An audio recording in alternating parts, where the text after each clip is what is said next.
What's up everybody, Kinetic here, and welcome back to the Elder Scrolls Online Academy. In today's video I'm going to begin scratching the surface of what it means to be a crafter here in ESO. Now I realize that crafting is not for everyone. A lot of people tend to want to just completely ignore crafting and get all their gear and stuff like that through another means, be it through PvE like boss drops or general world drops or buying it off of the market or something like that. But I have to tell you that I really think, for me personally, I believe that crafting can be very easy and very beneficial for you for a lot of different reasons. You don't have to go all out and master all crafts, even though you pretty much can.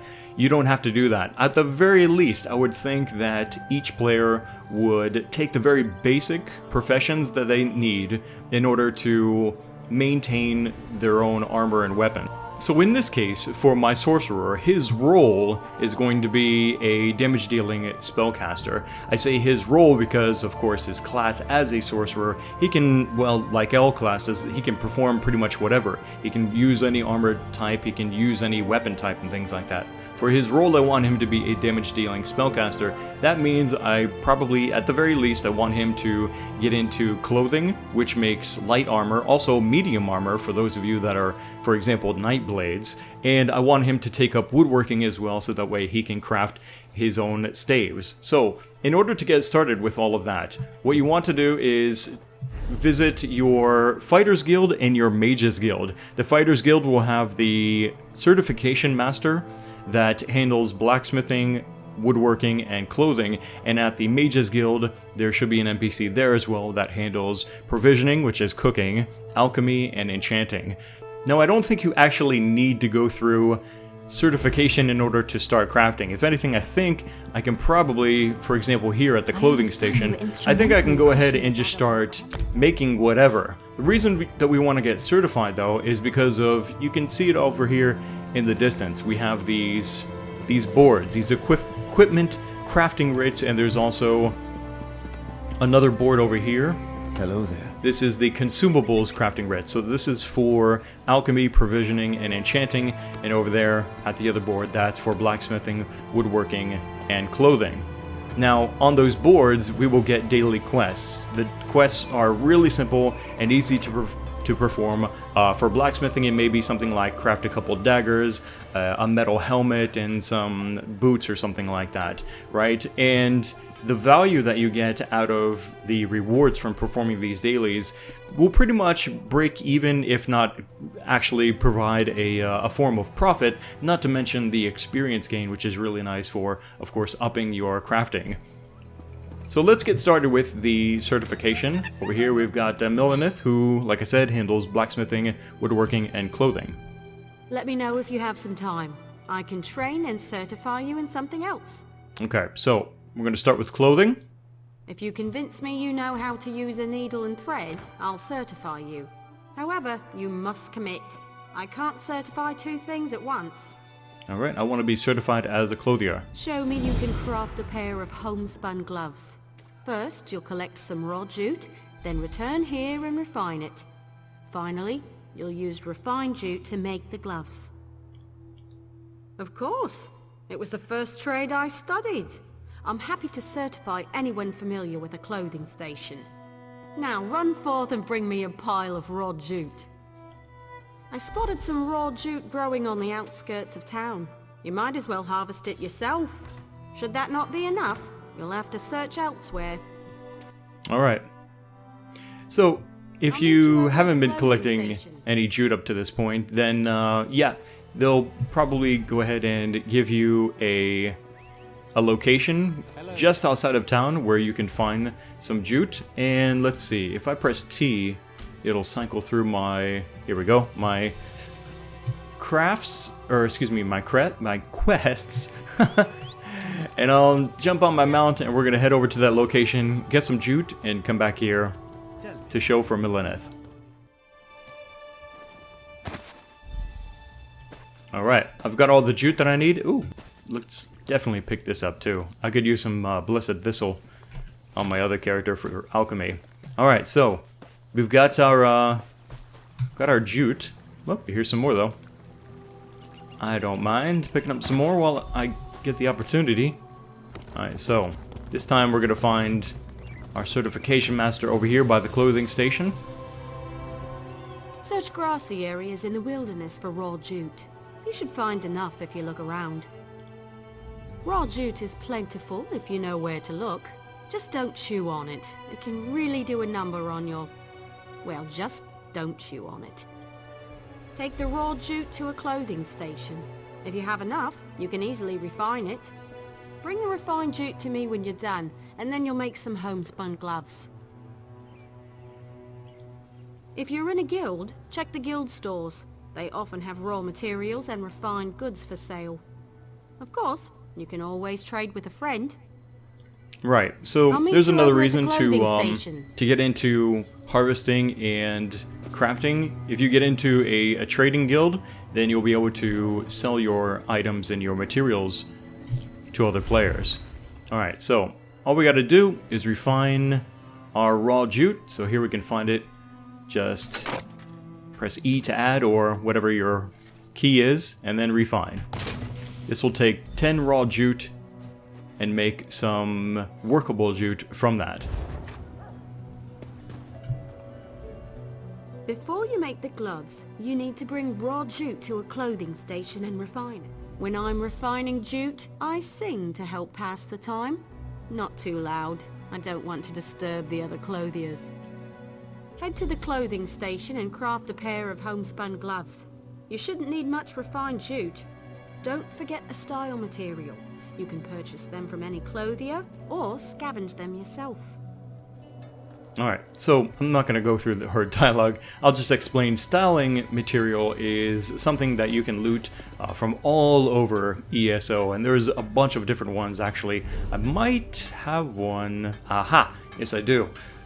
The corundum, actually I think I might have gotten this by default, but the corundum is an ingredient for crafting in the Nord style. Each race and actually beyond, there are a bunch of these different styles that you can use these materials and which are required for crafting. Now you will start off with probably only one style that you can work. If you want to work in other styles with different materials, then you need to learn that style. It's kind of like what a recipe is to a cook.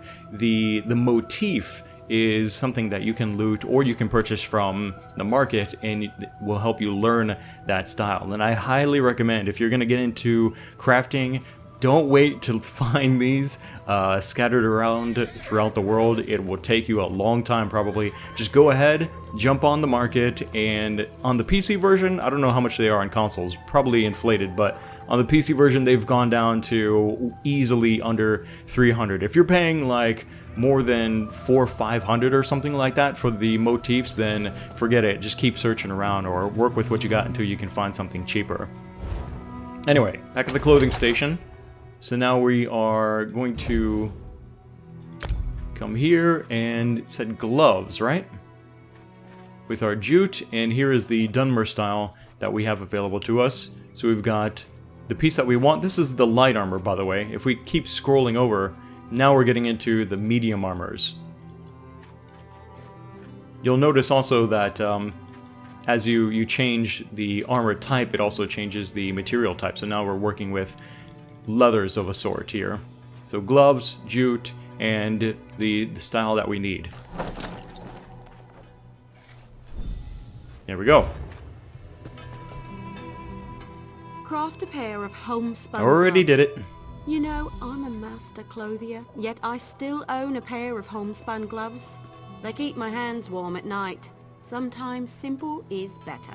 Right, I'm ready for our next stage. Wonderful! Now for deconstruction.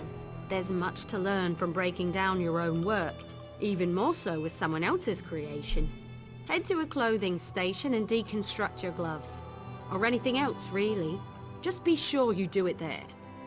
Alright, so here's a really big part of crafting, and how to level up your crafting in ESO is through deconstruction. I have pretty much gotten 95% of the experience that I have on my main character and her woodworking, clothing, and blacksmithing pretty much all through Deconstruction, and some through the crafting writs. Deconstruction as a method of leveling up your crafting is really, really powerful. It was what I started with, and by the time I actually thought to try actually crafting to get experience, I was getting such a pathetic amount of experience for what I could craft at the time from having already leveled up so much from deconstructing. So whatever you are intending to wear, of course you're going to want to pick up, right, or use as a weapon. But for your crafting needs, pick everything up, right? Especially the things that you know you're not going to wear, because you can deconstruct those and get loads of experience for it. Now there's something that she says here that I didn't really truly understand until later on in the game, even more so when someone else's or with someone else's creation. Basically what that means is that if you're deconstructing just world generated items, like maybe in a treasure chest you find some gloves or something like that, you'll actually get more experience, even if it's like the same material level and everything, if it's actually something that another player made. So if you can, in other words, if you have a friend that already is maybe a decent crafter or a guildmate or something like that, and you can convince them, you can smooth talk them into making a bunch of cheap items for you to deconstruct, you'll get even more experience from deconstructing player-made items than you will from world-generated items. Of course, one of the other benefits to deconstructing is that you can often get materials from the items that you're deconstructing. So here, deconstruct, select the item, destroys the item. Right, that's an important thing to keep in mind as well. Only deconstruct unwanted items. Return some items, components, and unequip items you wish to deconstruct, like if you're wearing them, for example. Equipped items cannot be deconstructed. Right, so we've got the homespun gloves. Select them and deconstruct. And looks like, what did we get? Some obsidian back. Sweet. You're more than capable with needle and thread. I'll be proud to call you my colleague. I'm ready to be certified. Already done. You'll now be able to fulfill clothier crafting writs, and I look forward to seeing more of your work. Awesome. Alright, so our crafting writs, or dailies, whatever you want to call them. I think maybe dailies might not sit well with some people that have been playing MMOs for a while now. You can do these now. Like I said, they're really easy. Deconstructing is really easy, and you will be leveling your crafting pretty fast just by doing that. This hemming item is used for increasing the quality of items that you craft. So maybe you, for example, with this hemming, you might craft a normal pair of gloves, and you can then later use the hemming to improve that that pair of gloves into a fine quality. I'll talk more about that in another video. Okay, so now, as I mentioned before, I probably want to take up woodworking, but I'll do that later. What I want to do is just go through a couple more examples of crafting through the crafting writs and some deconstruction. So there we go, we've got our daily crafting writ.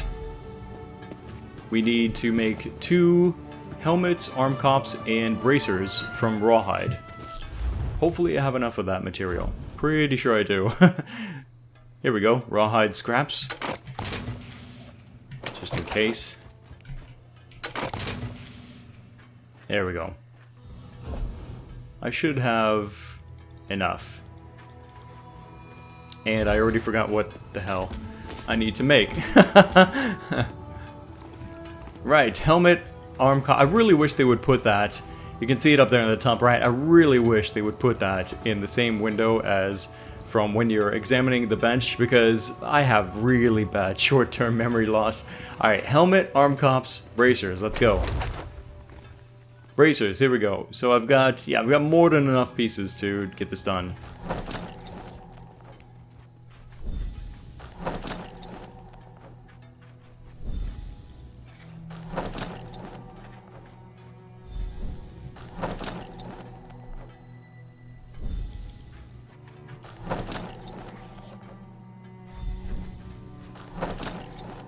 Actually, just enough. Sweet.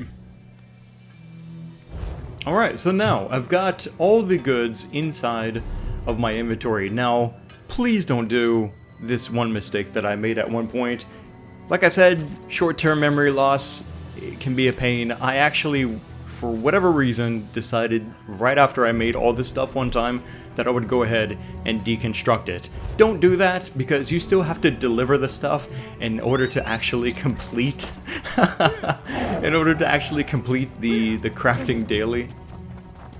Depending on the ranking of where you are in your craft will also depend on where you will deliver your goods. In this case, since I'm only at the very beginning, right over here by the docks there is a container, and this is where I put my crafted goods. For my reward, I get a clothing satchel, which has some goodies inside, inspiration, which is experience for your craft, and some gold.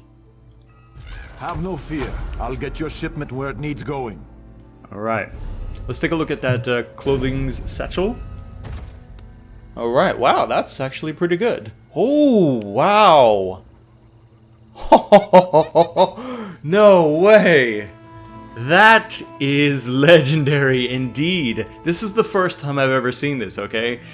On average, what I'll get is these 3 items here. I'll get a material for adding an attribute to armor, a repair kit, and some kind of clothing or weapon or something like that based on whatever the craft is. Now keep an eye on this as well. It says ornate. This item sells to merchants for 280% more of its normal value. There's also another type of item with a different attribute called intricate, and the intricate items, when you deconstruct them, also give you a ton extra of experience for your craft, which is really, really nice. Okay, so I think I've certainly demonstrated why you should get into doing these crafting writs, because that wax, that's good stuff right there. All right, now there's something else that I want to talk about while I'm thinking about it in my head right now, and that is the new line of passive abilities that you will get for your craft. So now I've taken up clothing and I've got it up to level 2. We have a bunch of passives here. I want to definitely give you a heads up on which ones of these you really, really want to upgrade as quickly as you can, and which ones you may want to save for later. And one other pitfall that I managed to fall into and didn't even realize what I was getting myself into.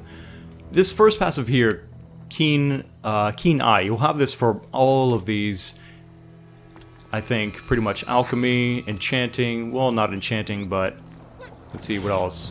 Yeah, except for provisioning and enchanting, I think pretty much every other profession has a keen eye, and what this means is that it will make it easier to see collectible materials while you're out exploring in the world if you are 20 meters or closer. Now, this, compared to the other passives, is really, really not important. You should be able to have your eyes just naturally begin to pick out the items that you would normally be looking for. If you're looking for, so for example, jute, you should be seeing jute. It's not that hard to see. Some of them can be a little bit difficult, but I assure you, you really don't need these keen eye passives. It's not really worth the skill point invested. These are, however, the outfitter hirelings. An outfitter hireling will send you whatever material for the craft, and possibly other items every day.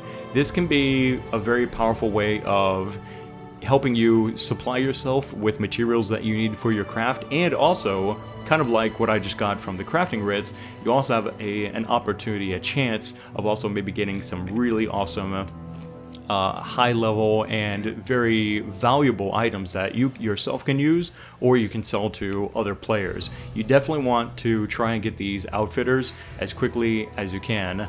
And also another thing that some players do is they actually level multiple characters through their other character slot spaces, and go ahead and use their skill points to unlock outfitters with those characters. This way they're giving themselves not just for the one character that they're crafting on, but through all of these other alts, shipments of materials in the mail every day. It may be worth your while. Unraveling improves the chances of extracting material ingredients. This is pretty good, but I would definitely put stitching. This is actually probably number 1 right here. Stitching or whatever it is for whatever craft. This reduces research timers by 5% and allows the research of 2 items at once. Now, I haven't talked about researching yet, but let me just start off by saying this is extremely important, because with only 1 slot to research, it can really slow you down with trying to research multiple things in multiple crafts at the same time. And the research timers, as I'll discuss here a little bit, are going to start kind of low, but they're also going to increase in time. So the metallurgy, or whatever the reduced research time passive, and the hireling, these are your top priorities for unlocking and investing your skills into to get access to these passives.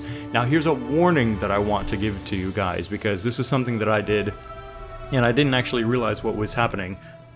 Going back to talking about our crafting writs, this here, this top passive that you can invest in will upgrade the material that you will use in that craft, or give you access, in other words, to be able to use whatever the next tier of crafting material is. So for example, with metals, right, you'll start with iron and then you'll move up to steel after that. Here's the catch: if you're not finding a lot of steel, but you go ahead and you upgrade yourself to being able to use steel, your crafting writs are going to think, okay, this guy's ready to start crafting in steel, and it's going to give you crafting writs that require steel. You see where I'm going with this? This is what happened with me in woodworking, actually, is I upgraded my woodworking material, and up to that point I was using oak, and oak is all over the place. I've got no problem finding oak when I was out exploring, but then I went ahead and I had my woodworking so high I upgraded to the next level, which was beechwood, and then my crafting writs started demanding that I use beechwood, but there's hardly any beechwood to be found. So be careful about that.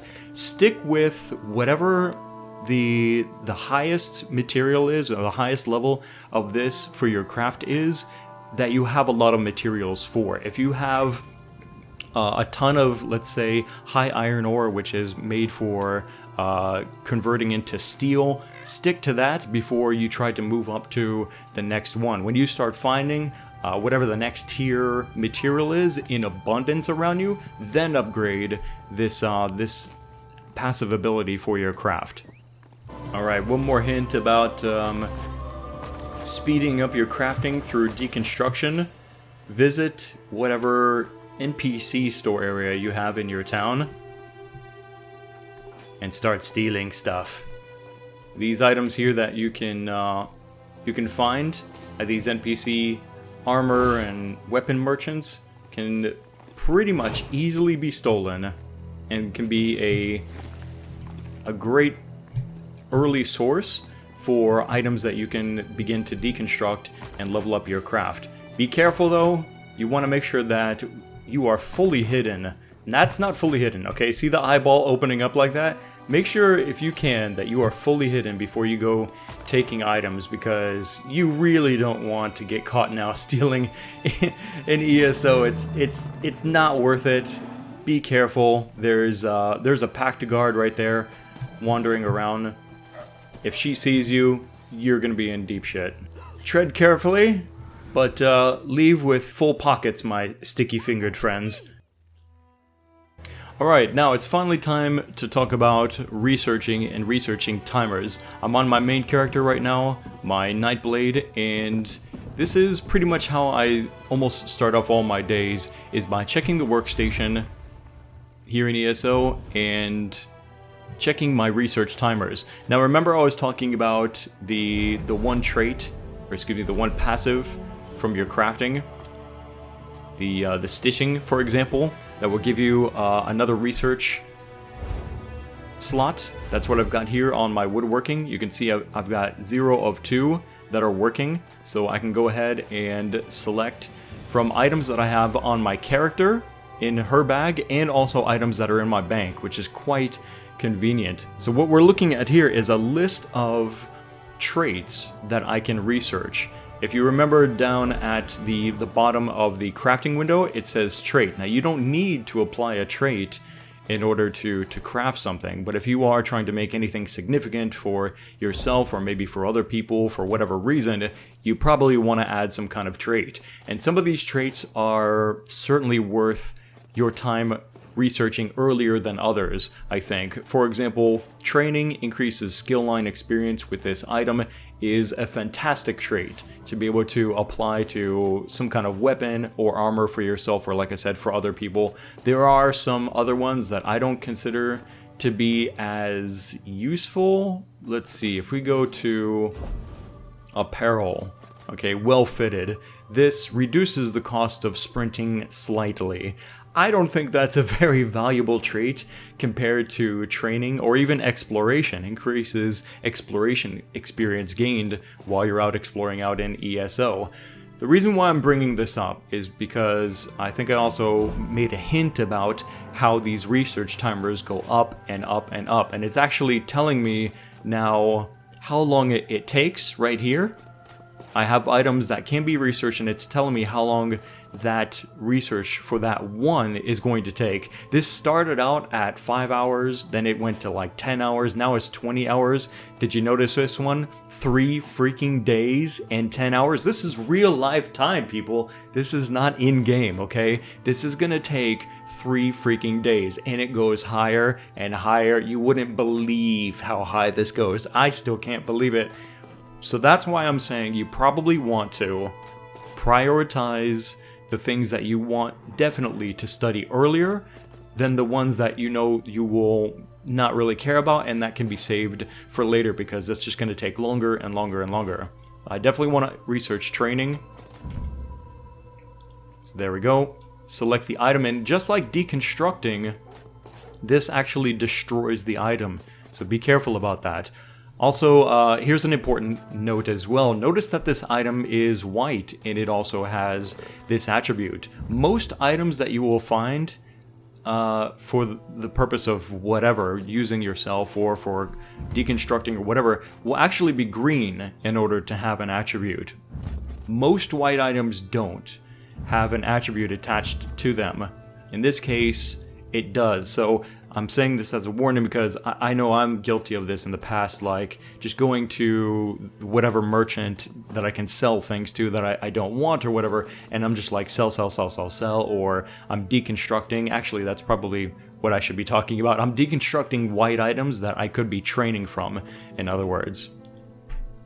And training, I mean researching. Sorry, I might be confusing people now. Okay, so that's gonna take 3 days. Pretty freaking crazy. Let's go to precise. Okay, so there. Both of my research timers and functions are underway. That's something that you want to make sure that you are keeping up with. Try to check your tables often to see like how close you are. There are, I think, some mods maybe that are out of date now, but there were mods that could actually help show you, no matter where you are in the world, other than just here at your crafting benches, what the time is on your research timers. But if you know that it's going to be like 3 days, you know you don't have to check it for probably another couple of days. Let's take a look over here at the clothing station. That was woodworking back there. So my research timers are empty over here. Since I am a Nightblade, I'm prioritizing anything that's leather first. And any kind of trait that will probably be good. In this case, sturdy items take less durability is really not a high priority, even for me. I would much rather go ahead and start researching exploration on this light armor sash. So there's one, and what else do we have here? There's divines down there. That one's kind of rare, and this one's apparently extremely rare. Nirnhoned increase spell resistance. Some people I've talked to said they've never even never seen a piece of armor with Nirnhoned on it. Let's see. Increases the item's armor enchantment. Yeah. I think I'll go with divines.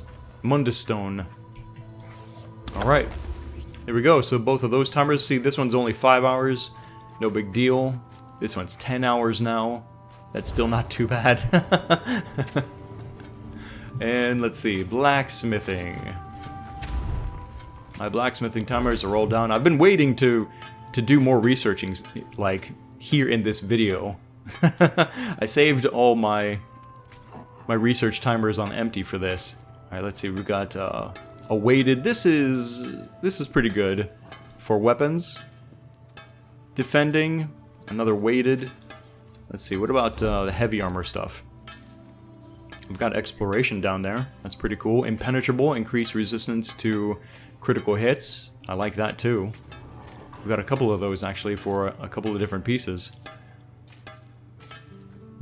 Yeah, why not? We'll do one piece of armor and one weapon. So, impenetrable. And back here, on a maul, let's go with increased weapon attack speed. That sounds pretty sweet to me. This is for a two-handed mace.